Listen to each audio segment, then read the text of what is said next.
Hello, everyone, and welcome. My name is Liz Pemper, and I'll be your moderator for today's WJE webinar, After the Storm, Using a Rational Approach to Assess Wind and Storm-Related Property Damage. During the next hour, WJE structural engineers Josh Boggs, Matt Fadden, and Chris Lipp will provide an overview of the effects of different types of wind events on structures. Additionally, they will discuss how engineers and insurance professionals define damage for various building components and how engineering-based assessments can be used to develop impartial opinions on cause and extent of damage. This presentation is copyrighted by West Janney Elsner Associates. And now I will turn it over to Matt to get us started. Matt? Hi, Liz. Thanks for the introduction.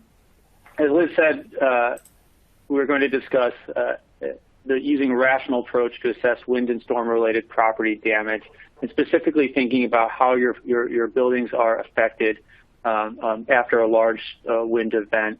So today, by the end of today's presentation, you should understand the various types of wind-related events and how they affect structures. You're going to be able to describe common types of wind-related events and how we use forensic engineering approaches. You'll be able to summarize some of the new technology that's out there that can help you get these rational engineering assessments completed. And then we're going to talk about some sound engineering approaches in comparison to more unsound methods, what we might call and what we like to discuss as pseudo engineering. And to do that, we're going to go through the following topics. So I will first give an introduction of wind-related storms, and then various types of events and how they affect structures. And then Chris, I'll hand it over to Chris, and Chris will talk about the common types of wind-related issues after storms and how we do that damage evaluation process. Finally, Josh will finish up with giving an overview of digital data collection and how we are able to present that information to you or others as clients. So why are we talking about wind-related storms, and why is it such a big issue? Well, the frequency and magnitude of these storms are increasing, and I'll show a graph here in a second, but just in 2020 alone, there were 20 severe wind-related weather events, whether it be a hurricane on the southeast coast or severe thunderstorms or derechos across the eastern United States.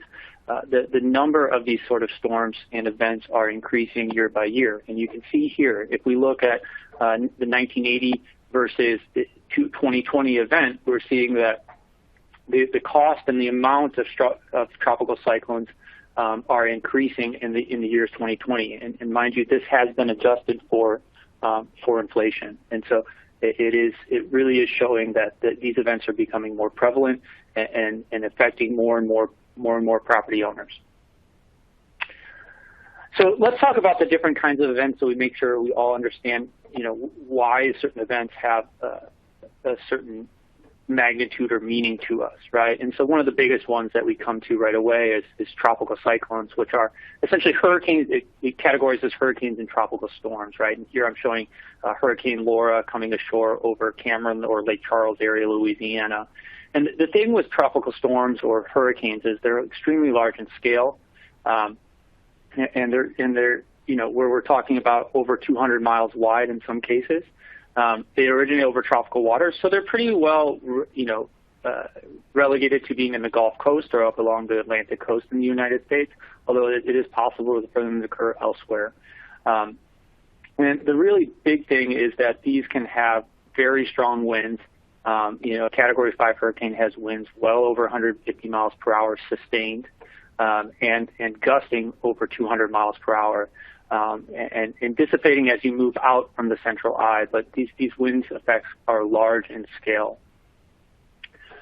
On the smaller side of things, but not necessarily small at all, are tornadoes, right? And tornadoes form typically out of what we call supercells, and you're forming mesocyclones, which you're seeing here on the GIF on the left, and you're seeing that mesocyclone in the sky, and it forming a tornado, and this is over Oklahoma.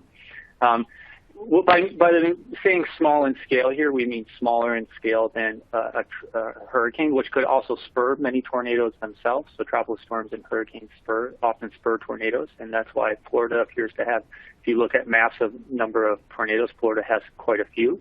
But But the big thing here is that the winds can be much more severe even than a typical hurricane or tropical storm, where winds can be well over 300 miles per hour.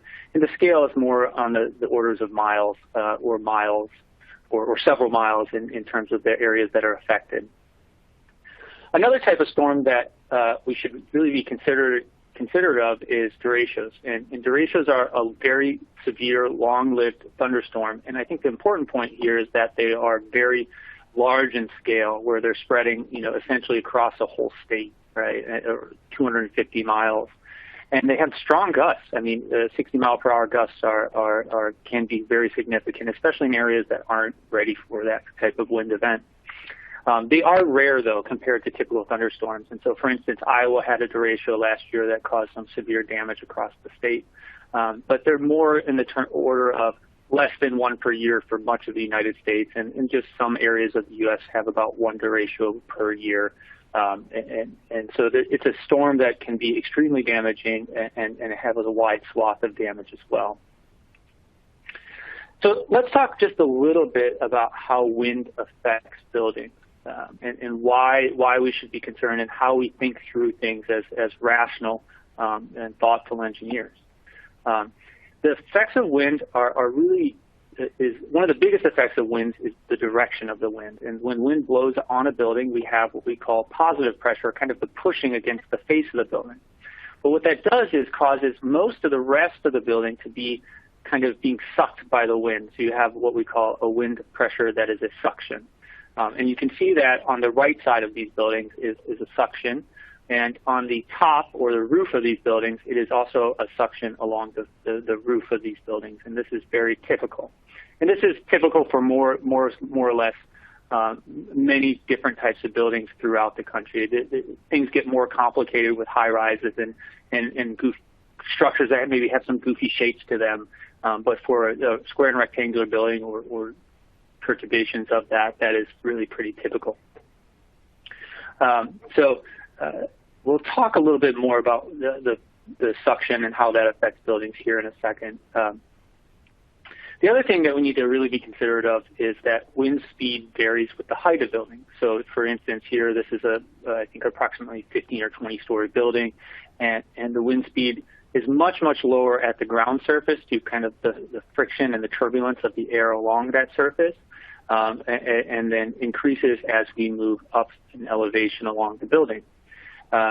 One thing to really note here is that when you're reading or getting news reports of wind gusts, typically that's taken at about 10 meters high or 33 feet high. And so if your building is taller than that, let's say, and since the reading was 100 miles per hour of sustained wind, you'll be seeing higher wind speeds than just what was observed at that 10-meter high measurement tool. And vice versa, at lower elevations, you often will not be seeing as severe of wind. The other thing that we should be really considerate of is that there is gusting, and gusting causes a lot of turbulence in the air and causes wind to be very variable in its actions on buildings. And so because of that, it can cause a lot of localized damage to buildings, and that more so than people may expect. But at the same time, that large sustained wind can very much cause systemic damage on a building, and you'll see examples of that as Chris goes through his discussion. The other big thing that we want to be really clear about is that wind pressure increases with velocity squared, so it's an exponential. And so wind pressure is that force that acts on the building, and so I think the important thing to note here is that a 75 mile per hour wind has a very different wind pressure than 150 miles per hour, and that it is a very significant difference. And there is a lot more destructive damage from something at higher wind speeds because of that squared velocity term on our wind pressure. How do these start affecting buildings, and what do pressure differentials do? So I mentioned kind of uplift or suction onto the buildings, and I think that's one of the big ones, right?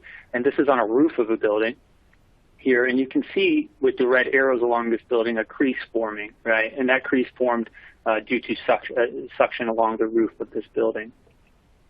The other one here is a pressure differential causing suction on the back side or side of a building, and if you watch this window on the right, you see that suction causes that window to blow open.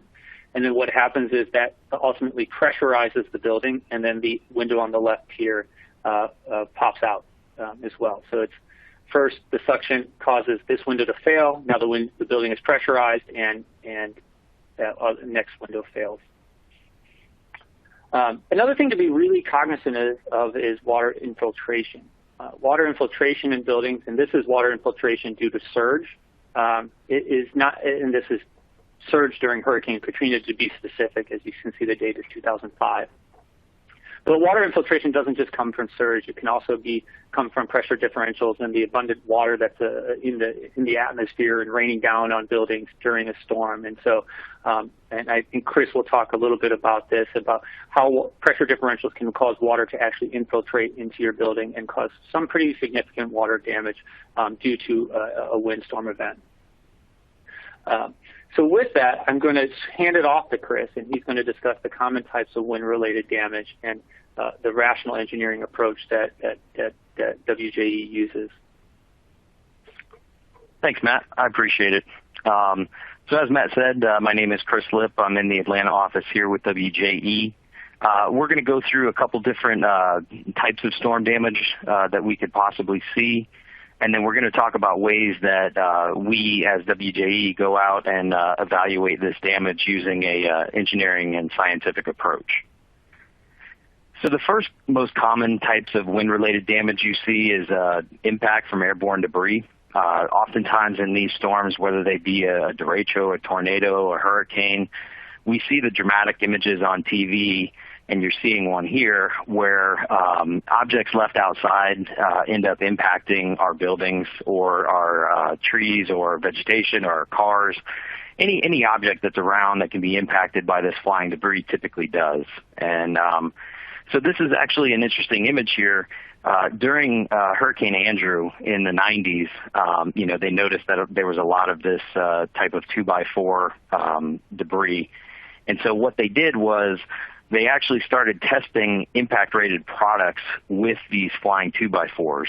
And so as you see in the video down there, this is actual product testing for impact-rated storefronts. And you can see the impacts are happening on the glass, on the framing of the system. And this is primarily, driven by the evidence that we saw after those storms, in that there was 2x4s, there was tree branches, all sorts of things stuck in the side of buildings and crashing through glass, which prior to Hurricane Andrew was much more susceptible. But since that time, they've made some advances in the codes requiring more areas to have impact-rated glass and stronger frames to withstand this type of impact. Another type of impact that we see is hail-related. This image that you're seeing here is a couple of steel doors in a project we did in the southeast where a large severe weather storm came through. And I'm going to talk about this one a little bit more detail later on. But hail impact, we typically see on the roof areas, can see it on a couple sides of the building depending on the type of structure it is and depending on the severity of the hail. Another common thing that we see that Matt was just going over is the wind pressure and how it affects different types of components on a building. This picture that you're looking at here is actually a steel door that was taken off a condo building in Panama City Beach after Hurricane Michael came through. Hurricane Michael was actually categorized as a strong 4 or even a Category 5 storm at impact. And so what happened with this particular project was that these doors, while they were shut and locked, they ended up actually bending the steel itself with the wind pressure that was exerted from the storm. So you can see down there by the lock, there's a curvature to it where the door had actually deflected inside the opening. Additionally, as Matt said before, with water intrusion, we have two basic types that we're concerned about. The storm surge for those low-lying areas, coastal areas, areas that can be impacted from a hurricane making landfall. It is where we commonly see these. This was one of the big drivers during Hurricane Katrina, where a lot of the low-lying areas around New Orleans and the Mississippi area were impacted quite severely with the storm surge. And it should be noted for those of you who have properties and building owners, oftentimes storm surge and flood are different insurance type policies that need to be considered on top of your regular insurance, and that's something you should probably speak to whoever your insurance provider is about to make sure that you're covered in the event that you do experience this type of wind-related issue. The other thing, and the more common thing that we see, is the building enclosure leaks, and these are common throughout every storm that we go and look at. Some can be severe, where you have flooding inside of the building, either from a roof leak or a window leak. Some can be a little bit more drips, like you see in this video right here. This video was actually taken by a resident along the Gulf Coast during the passage of Hurricane Sally last year. And so you see, obviously, the drips coming inside the building and make it feel like it's raining inside. Again, the severity of this ranges from simple drips like this to floors being completely flooded out from wind and rain events. So what we want to talk about here is how we come about and do these damage evaluations. This property that you're looking at here is a property in Louisiana that was impacted by the passage of Hurricane Laura, which impacted the area as a Category 4 storm. And so what we can obviously see in this picture is there's a large amount of damage there. But what we're kind of interested in is some of those areas that don't present visibly as damage. So for instance, the metal panels that you can see on the left, or the glazing components that you can also see there in the lower left. We want to find out, when we come to a building site, what is the damage to not only the components that we can see laying on the ground, but also what about the other components of the building? And we want to find out, why these were damaged. And that's the big thing. We want to solve for why, and that's typically our approach in coming out and looking at these. We don't just want to say, yes, it's failed, or no, it is not. We want to provide some context to that. We want to provide some answers as to why things are failed or why things are not failed, and we do this through a variety of ways. So, oftentimes we'll come out and we'll define the problem. Obviously, we have a building that's experienced a significant weather event, and then we want to research all the issues and all the problematic conditions. So we're going to go through and we're going to look at the weather data. We're going to go through and look at documents and history of the building. Once we're on site, we want to gain a lot of context and perspective by doing some data collection, doing surveys, visual and other. And we want to look at all the different locations of impact. We want to look at the quantities of impact. Additionally, once we're on site and looking at these areas, we want to understand some of the material properties of the components that were affected. We also want to understand the product data as best we can, and we'll go into that a little bit further here. So as far as weather data, what we're looking at on this slide is Hurricane Irma impacting the south part of Florida. And for those of you who remember, Hurricane Irma was a pretty big storm when it impacted the Naples area.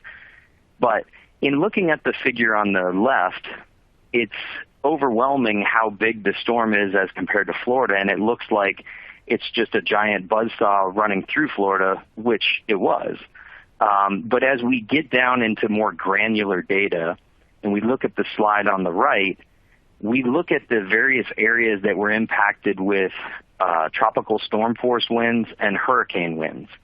And the difference between those can be quite significant in how the structure responds to the storm. For instance, if you look at this, you can see the Naples area obviously experienced a large amount of wind force, Category 2, Category 3 size. But if you look over to the right on the Miami and Fort Lauderdale areas, those only experience moderate tropical storm force winds. And so there's a big difference, even though in this case you see the graphic that indicates that the storm covered all of Florida with hurricane force winds. If we dive into the data a little bit, we can see where the problematic areas are and where they're not. Additionally, we're going to look at the history. We're going to look at these different buildings and try to establish their service history, their repair history, how they've performed in the past. What you're looking at on this screen here is you're looking at snapshots of the same building taken before and after a tornado event in 2019. The picture on the left, you can see the blue arrows pointing to some missing shingles that were at the very top of the roof in March of 2019.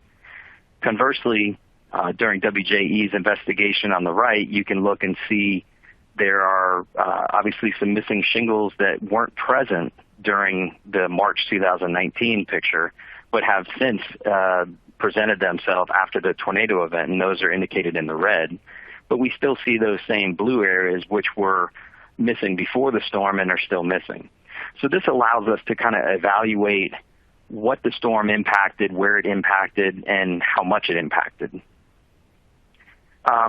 Before, when I showed you this picture of the door with the hail damage, I showed you a very zoomed in portion of it. And so oftentimes we can get a little bit of blinders when we come out to a site and we start looking at these different conditions. But oftentimes if we take a step back and we look at surrounding conditions, we take in clues from other things aside from just the one component, we can add context and perspective to our investigation. So in this instance, if you look real close at the door, you might think that this one in particular was impacted by hail, but in looking at the sign to the left, you can see there's no indication or impact marks in that whatsoever.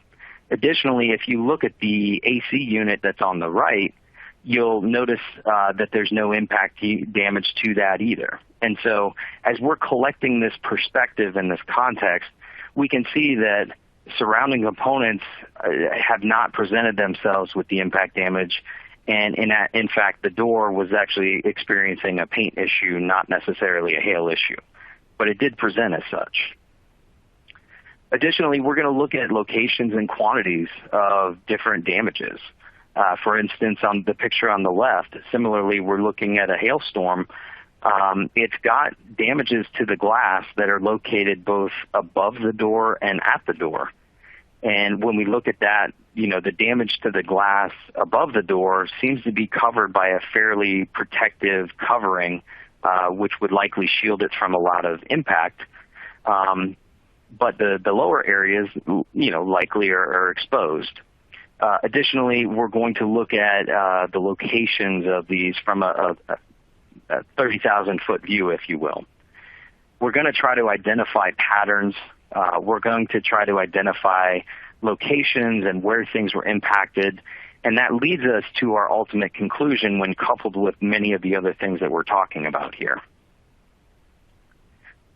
This particular one is material properties we're going to take a look at. The one on the left is a shingled roof where we had come out fairly soon after a significant storm event and done an assessment, and we noted on these that there was bright colored granules that were here in this area of damage. And one of the things that tells us is that that area had previously been covered and not been exposed to UV degradation. And so we can attribute this type of damage to a severe storm event that had passed through. Similarly, on the right, we've got a steel roof that was impacted by a storm. And in this, we can see there's some debris at the base of the corrugations. We can see there's some weathering on the paint. But what we also see is that these areas where the paint is missing is very clean and very free of debris. And so what this tells us is that the event that occurred that caused this paint to fail is a very recent event that didn't have time to expose the underlying substrate to some of that environmental degradation that we would see. We also see this when it comes to cracks in stucco or concrete. Oftentimes when we come out to a project site, we'll note that the cracks either have debris and stuff in them, or they're very clean and they show a clean interior. And the clean interior tells us that that's a more recent crack and not been exposed to some of the weathering conditions that we would see in older cracks and distress. Additionally, I'll say on these material properties, we actually utilize our lab for a lot of this evaluation, especially when it comes to roofing materials, where we can take, for instance, a hail impact strike. We can take sections of that roof, bring it to our lab, and do an analysis under microscopic conditions, desaturation, things that, again, will provide us additional data beyond what our eyes can see in the field, which is often helpful in constructing an overall picture of, what happened during the storm event and, how it's impacted the structure. So we talked about product data a little bit as well. One of the things that we look for, in addition to all the things that we've talked about thus far, is we'll look for these product labels or product identification markers. And oftentimes these are present on windows, on glazing components, sliding glass doors. Sometimes we see them on framing components and roofs or roofing materials itself. For this particular case, what we're looking at is a certification label for a window. And what you can tell from this is you can kind of tell the ratings of the window, what it's made to withstand, both from a structural perspective and a water resistance perspective. And I'm not going to go into the specific details of that, but one thing I do want you all to know is that during these storm events, these windows basically have two different rating systems. One is a structural rating and one is a water resistance rating. And those two are not the same. Often people think of windows as being the same rating system, but structurally these have a much higher rating, typically around a Category 4, Category 5 storm, because it's a life safety issue, and we want to make sure that these windows don't blow out, where you're going to get the major blowouts that you saw in Matt's video. But conversely, during testing and certification of these windows, they typically only carry a 15 to 20% rating for the water resistance. So if you have a window that's rated to 100 PSF, structurally, that same window is only going to be rated to 15 or 20 PSF water resistance. So if you convert that to a wind speed, that's oftentimes around a Category 1 or lower type storm. So anything at Category 1 or higher, you typically would expect to see some of your windows experiencing this water infiltration. And the graphic down below just shows you that at a 50-mile-an-hour storm, this window is holding and not allowing water intrusion. So that's 6 PSF. And as Matt said, you get an exponential growth in the pressure based on the wind speed. So the figure on the right, you're going to see a window that's experiencing a 55-mile-an-hour wind, which is equivalent to approximately 7.5 PSF. And that increase in pressure, just from that 5-mile-an-hour wind speed increase, causes that interior to then start leaking because of the difference of the ratings.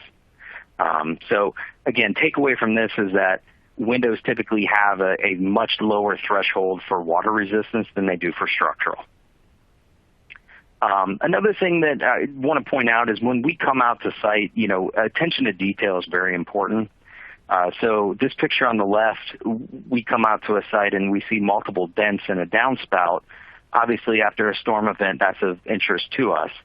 As we look a little bit closer, we see that these imprints are a little bit circular, which makes us think a little bit more about it.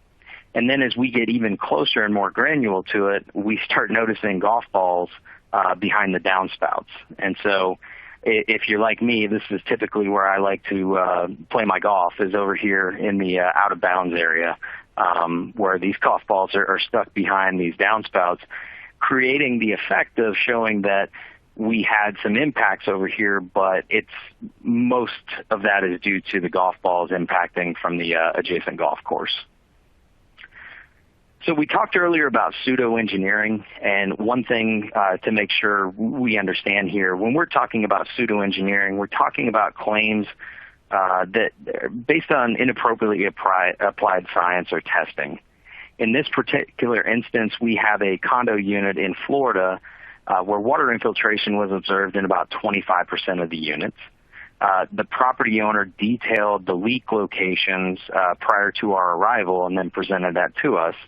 However, there was an additional firm that came out that recommended water testing on the sliding glass doors, which you can see in this picture. They would be between the balcony and the living room, or the balcony and the bedroom. That may make sense in some instances, but in this instance, the data is telling us that the water intrusion came from the other side of the building. And so testing these sliding glass doors on the side that did not appear to be leaking may not provide us with much useful data.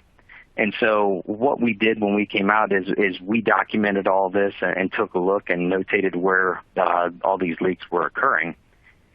But the opposite firm came out, took a look at these, and started doing water tests of the sliding glass doors.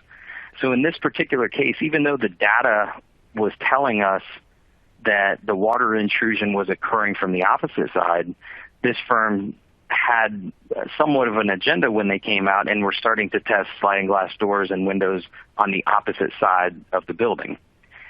Well, during that, they had found some water intrusion that occurred and had recommended that all the windows and all the sliding glass doors be removed and replaced because they were damaged by the storm.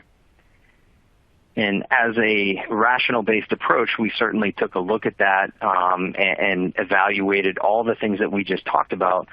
But we also found these two little unused holes from the manufacturing process, which are included typically when you have a left-handed and a right-handed setup. They put these holes in so that the attachment equipment can be utilized at either the left or the right-hand side, depending on the use in the building. And so in a simplistic test of just pouring our water bottle down this location, we ended up creating this type of leakage that occurred similar to what was found during the testing of the doors. And so obviously the storm did not cause these holes to be there. They were there from the original build and the original manufacturing process, but it was incorrectly attributed to the storm event, when in reality, we probably should have been looking at the other side and you've been evaluating the walls and the doors on that side. So with that, I'm going to turn it over to Josh, and he's going to talk about some of our digital assessments and the technology that we use to kind of look at these and get the data that we need. Thank you, Chris. So far today, Matt and Chris have provided some great insight into the destructive nature of wind events and the benefits of using what we're calling a rational approach or an engineering-based understanding, understanding how that damage affects our structures. Now, let's just spend a few minutes discussing how technology can be used to collect and then ultimately present that information gathered during a wind event and how it can benefit the entire project team. The amount and the type of data that wind events create can be enormous. As already presented today, every part of the structure can be affected. Yet in some cases, only portions may be readily apparent. As a wind event assessment unfolds, the type and the amount of data collected may vary, but in all cases, it needs to be organized in an efficient manner so that it can be presented in a meaningful way. This type of data lends itself to digital collection techniques. Most importantly, when we collect data using an engineering-based approach, though, it should be, number one, relevant to the wind events. Number two, it should be material data. And what I mean by that is that it should be sufficiently important to draw conclusions on. Number three, it should be useful in the analysis of the problem. And most importantly, number four, it should be reproducible. If any other firm came out or anybody needed to question what we did, we should be able to reproduce that data. Through the use of digital techniques, we can ensure that data quality, speed and efficiency, as well as visibility of tracking of the data is all incorporated. By implementing digital techniques, we can ensure data quality by addressing errors in the field, by using maybe conditional formatting or if-then statements built into the code within the collection software. For example, if I'm looking at this single window here on the right, and if the data asks me, is it operational, then I can put that into the form. But if it's a fixed window, then it automatically goes to NA, or not applicable. This type of in-field data validation allows for greater confidence using analysis of the data. In addition, the use of digital data collection also increases the speed and efficiency in which we collect and process the data. Paper can be unyielding, and for those in the field, but especially for the staff that needs to manage those forms within the office. And if changes arise, it's a nightmare to update and distribute them. Digital forms, however, can be updated and pushed to everyone on the team quickly and automatically with a single press of a button. Finally, digital data allows for visibility and tracking. Paper can't tell you anything about what's going on in real time, but a digital platform, as soon as the data is submitted in the field, the data is accessible to everyone involved, including photographs of the condition.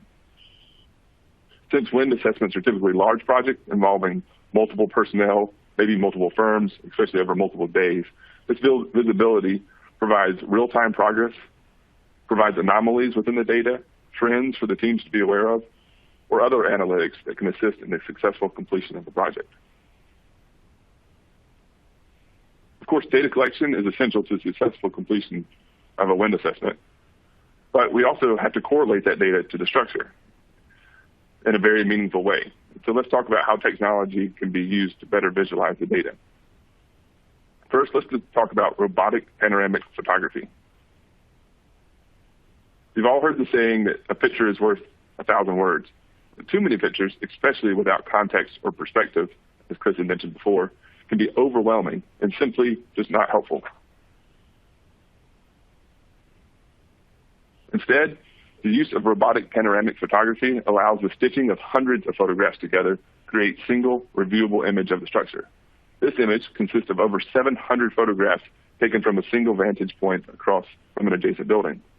This allows our experts to safely and efficiently review the condition of the building from the comfort of their office, shifting valuable time and focus to the primary work of a wind damage assessment, allowing us for efficient time for reviewing, identifying, annotating, and correlating visible distress that may require repairs or maintenance or close-up hands-on evaluation.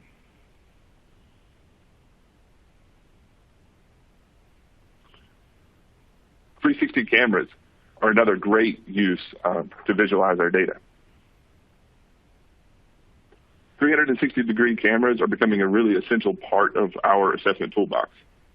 A single photo can have significant time savings on site, provide viewpoints that otherwise may be unattainable.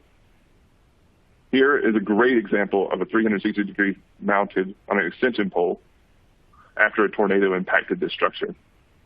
With one static 360-degree photograph, we can now get a bird's eye view of the property.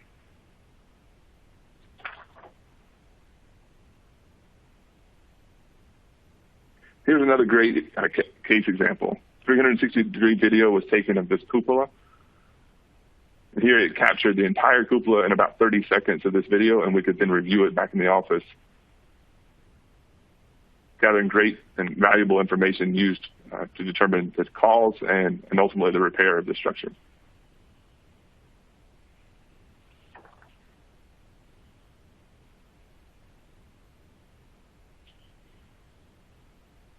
We're all very likely familiar with drones by now, but let's look at some different ways that maybe they could be used to help in wind-related damage assessments. Specifically, the use of drone flight planning software enables our engineers and architects to develop flight plans and implement them while remaining at a safe distance from the potential hazards that are often associated with wind events. The image on the left shows the pre-planned flight path in yellow, which was set up prior to arriving on site. In addition to providing unique photographs of the site, flights are repeatable, allowing for pre- and post-wind event assessments from the same perspective.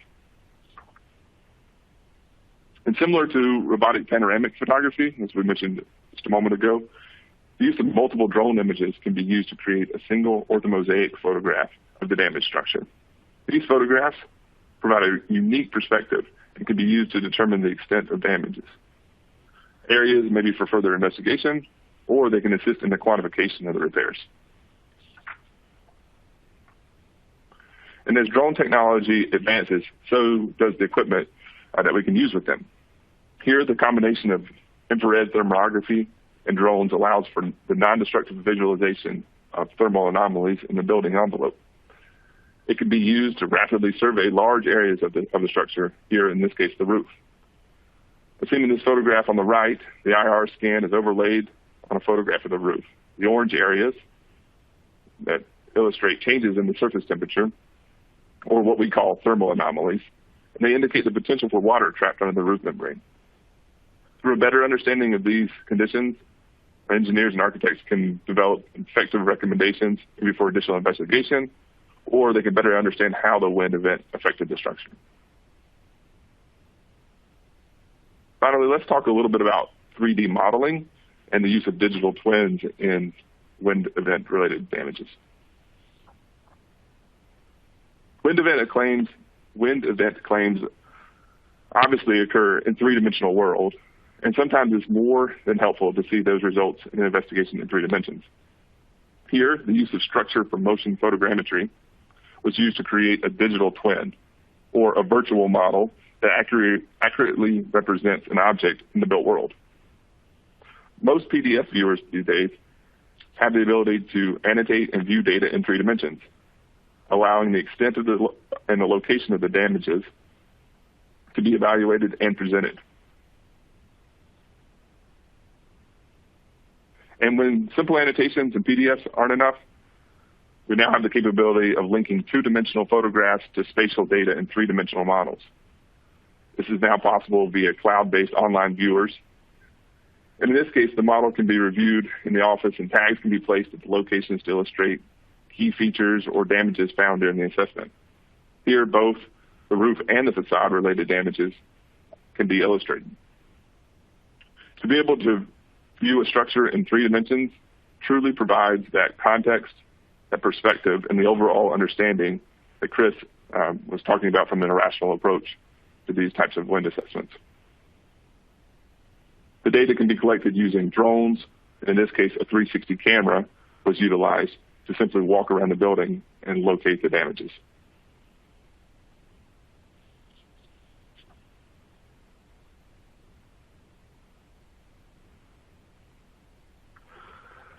So in conclusion, and some takeaways to consider as we wrap up here, wind events are increasingly problematic for both the structures, both in frequency and in magnitude.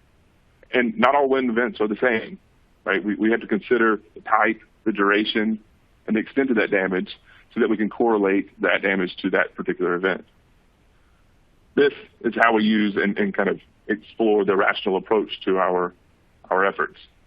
It uses analysis of multiple sources of data and obviously an attention to detail. And technology can provide that perspective and that context that is needed to use and to be used to make sound engineering-based judgments related to those wind event damages.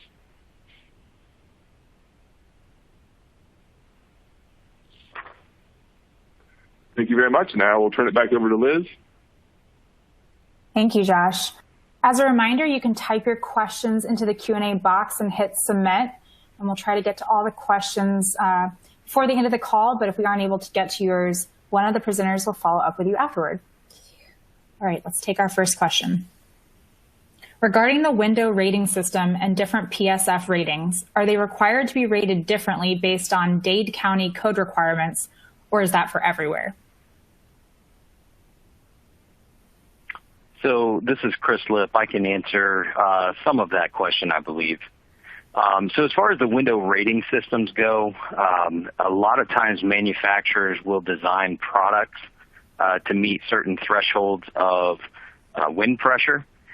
Those products are then used to sell jobs where that wind pressure and structural and water resistance are required for different locations throughout and different buildings. So it's not inherently a Miami-Dade because the rating systems are used universally, but the Miami-Dade does have specific impact requirements that some parts of the country and even some parts of the state of Florida do not have. So in regards to rating systems, they're a little bit higher, obviously, down there in areas that get impacted. But the true difference is really in the impact ratings, which, like I talked about earlier, are an effect of Hurricane Andrew and all of the devastation that happened in the South Florida market after that. Okay, our next question. I was in Miami during Hurricane Andrew and saw houses with the roof totally gone, and some of the concrete tie beams on concrete walls were twisted with broken rebar sticking out. What caused that, in your opinion? Windward or leeward or suction pressure? So this is Chris Lipp again. I can answer some of that. I too was in Florida when Hurricane Andrew came through and did see a lot of the devastation that occurred. One thing to note about Hurricane Andrew, it was a significant storm, Category 5, but it was also a small concentrated storm. And so as that storm came through, it impacted a fairly narrow band of area in the Miami and Homestead locations pretty significantly. A Category 5 is obviously, the highest rating that we have on that scale. But what really caused a lot of that devastation was the lack of some of the hurricane clips and things that we have in place now, thanks to building code increases of requirements that are a direct result of Hurricane Andrew. And so, things like the laminated glass that does the impact, things like the hurricane tie downs for the roofs, that was all the result of the damage from Hurricane Andrew, and that's why we have that. So I don't know that I could answer specifically, windward, leeward, suction pressure. All of that contributed to the damage that was seen. But since that passage, codes have been increased exponentially down in that market and throughout the country as well to make sure that that does not happen again. Okay, our next question. What is the digital assessment software? Is it proprietary? Sure, I'll speak to that. This is Josh again. In the presentation, we looked at a couple of different softwares. The software that we utilize here at WJE is proprietary. We call it Planetate. It allows us to customize forms and collect photographs on a particular annotation. But that's obviously not the only software out there. And in fact, we utilize different softwares as well. PlanGrid, Bluebeam offers a great digital data collection platform. And there's many more others out there. And then when it comes to the drones and the 3D modeling, there are other proprietary platforms out there or third-party platforms, softwares as a service. The ones presented here utilize Drone Deploy and then also Reconstruct were the two primary ones presented in the presentation today. Josh, this is kind of a follow-on question. It states, can you talk about how you take the assessments to the next phase of proposed repairs and how the digital assessments might make the repair process happen more quickly or efficiently? Sure, I'd love to talk about that.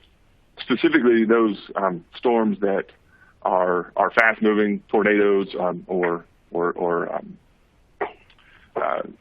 when repairs have to be performed quickly, these types of technologies can be very useful, right? We can come in, we can quantify the data, and in many cases utilizing the three-dimensional models specifically to create two-dimensional drawing sets, or in some cases just simply annotating directly on the three-dimensional model with sketches or hand sketches to provide to contractors to immediately get out and perform temporary shoring or starting to get the repairs. If it's a more long-term repair and it needs to be put out to bid, obviously these large data selections can be used to quantify the data and to get accurate quantities for our contractors. Okay, the next question. What do we do about designing for tornadoes? Hi, this is Matt Fadden. So I'll probably answer that one a little bit. To be frank, most buildings are not designed for tornadoes. There are some agencies, especially the Nuclear Regulatory Commission, that does design our nuclear power plants for tornadoes, and there's wind speed maps and tools for that industry to do so. One interesting thing that is happening is currently ASC 7, which is our standard for design loads, regarding winds and other sorts of events, are updating for the 2022 standard cycle, and will have tornado-based design approaches incorporated into that. I am yet to understand what fully that means at this point, but I know there will be wind speed maps for tornadoes and those sorts of things. So the industry is working towards that. Okay. Next question. Does rain that enters through windows create an opening to do so? Yeah, so this is Chris. I'll take that question. Rain entering into a window, if you think about the majority of the window systems that are installed, they have weeps and other components that effectively drain out the water during your regular rainstorms. What happens with these a lot of times is they have a threshold on the back that is rated to a specific pressure. And as that pressure is exceeded, that then can overtop the back of those windows or force water into areas that would normally be resisted in a typical rain event. So for gasketed systems, you can get water to go through it, but that water is typically managed through an internal drainage system. It's that internal drainage system that often gets overwhelmed in these storms, and it can't handle the amount of wind and water that gets installed upon it. And so that overtopping is often what happens during these events that creates that leakage. Okay, our next question. Would the time of the storm have a big impact and factor on the damages that could happen, or is it more about the speed when the storm hits, or both? Hi, this is Matt. I can answer that one. Yeah, so that's definitely, the last part is definitely correct. It is both, right? Obviously, a storm that has a very high wind speed could be extremely damaging very quickly. But it is true that the longer that the storm sometimes lingers, the more damage it does. And we have to think of that in terms of impact damage, especially if we're thinking about like a hurricane or a tropical storm related event. The more time that a storm has to throw around materials in the air, the more chance it has to impact other things. And so it can be extremely destructive to have a storm sitting around for quite a while. The other thing it does as well is if it's significant enough, it cycles the building through some pretty significant loads over that time. And so, yes, both are a factor and both are important. And I'm going to add to that. This is Chris. Another thing to consider on the timing is the tides, actually. If you have high tide during a hurricane event, you can get increased storm surge versus a low tide when the storm hits. And that is a concern along coastal areas and low-lying areas. That was a significant part of, some of the flooding that occurred during these larger hurricanes that, everybody's heard their names, Katrina and Irma and places like that. Okay, next question. Do you provide estimates for the damages you identify? I can answer this as well. This is Matt again. Typically, we don't provide like an item-specific estimate for these damage evaluations. However, we can provide some guidance and to our client about the potential cost of some of these damages. So we are not an estimating agency, and so we put a lot of we have to be very careful in the amount of the detail of our estimates, essentially. But yes, we can provide some thought about the cost. Okay. Our next question. What is the best way to mitigate water intrusion related damage at my windows and doors? So this is Chris. I'll take that. Really, the best way to mitigate, so there's two things. So I'll say, as far as the impact portion on the windows and doors, the best thing you can do is to remove all of the exterior things around your building as you see a storm approaching. Patio furniture, umbrellas, kids' toys, garden equipment. All of those things can be lethal impact objects when the storm picks them up and throws them at the building. And that's one of the things that can provide the quickest way for water to get into your building. Now, assuming that your windows and doors stay intact, one of the best ways to mitigate water intrusion is actually through ongoing maintenance. we find a lot of times with these windows and doors that they've been installed and been in use for 20 plus years, and nobody's ever looked at them or tested out, the weather stripping or the sealants. There's oftentimes an accumulation of sand and debris in the tracks of sliding glass doors. And so really the best way to mitigate that water intrusion is to have an ongoing maintenance plan to make sure that they're functioning as they were originally intended.